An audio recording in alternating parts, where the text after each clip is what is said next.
Para kepala desa menggelar unjuk rasa di depan gedung DPR Selasa lalu. Mereka menuntut revisi Undang-Undang Desa, salah satunya terkait perubahan masa jabatan kepala desa yang sebelumnya 6 tahun menjadi 9 tahun. Bagaimana jabatan kepala desa ini menjadi 9 tahun, itu yang pertama. Yang kedua, bagaimana nasib kaur-kaur desa yang ada di seluruh Indonesia ini. Itu yang kedua, karena memang statusnya belum jelas. Anggota DPR dari PDIP, Budiman Sujatmiko, mengklaim Presiden Jokowi setuju dengan usulan perpanjangan jabatan kepala desa menjadi 9 tahun. Namun dirasakan temuan-temuan di lapangan, dirasakan bahwa itu boros dan menimbulkan banyak konflik sosial.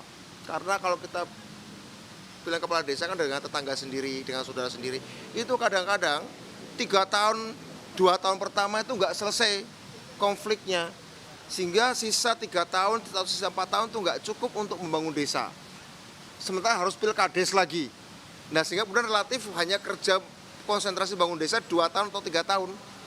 Ya, sementara 4 tahun yang lain atau 3 tahun yang lain habis untuk berkelahi. Nah, ada tuntutan ini diganti menjadi 9 tahun periodisasinya.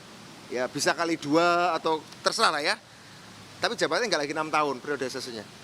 Saya ngobrol dengan Pak Jokowi dan Pak Jokowi mengatakan sepakat dengan tuntutan itu. Beliau, Bapak Presiden, mengatakan bahwa itu tuntutan itu masuk akal. Memang dinamika di desa itu berbeda dengan dinamika di kabupaten atau kota gubernur. Jadi Asosiasi Pemerintah Desa Seluruh Indonesia atau APDESI bersama dengan 2 asosiasi lainnya menegaskan usulan perpanjangan masa jabatan kepala desa berasal dari Menteri Desa dan partai politik. APDESI juga menuntut Mendes mundur bila revisi Undang-Undang Desa tidak segera diwujudkan. Di sisi lain bahwa kita mendukung revisi, di sisi lain juga tadi bahwa Menteri Desa harus mundur. Benang merahnya adalah bahwa kita ingin mempertegas saja, jangan sampai pemerintah desa ini dijadikan komoditas politik saja, jangan hanya sebatas gula-gula politik saja. Maka buktikan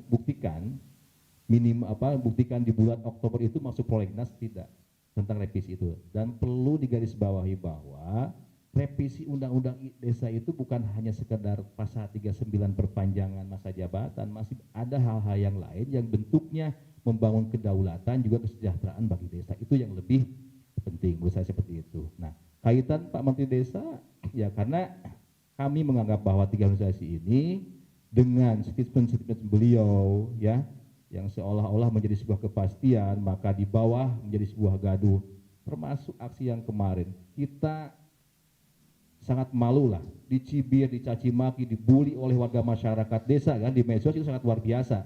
Padahal tidak semua kepala desa itu ikut aksi kan seperti itu. Dampaknya terasa banget sama kita seperti itu. Asosiasi Pemerintahan Desa berharap masalah revisi Undang-Undang Desa tidak hanya dijadikan komoditas politik jelang pemilu 2024. Tim Liputan Kompas TV.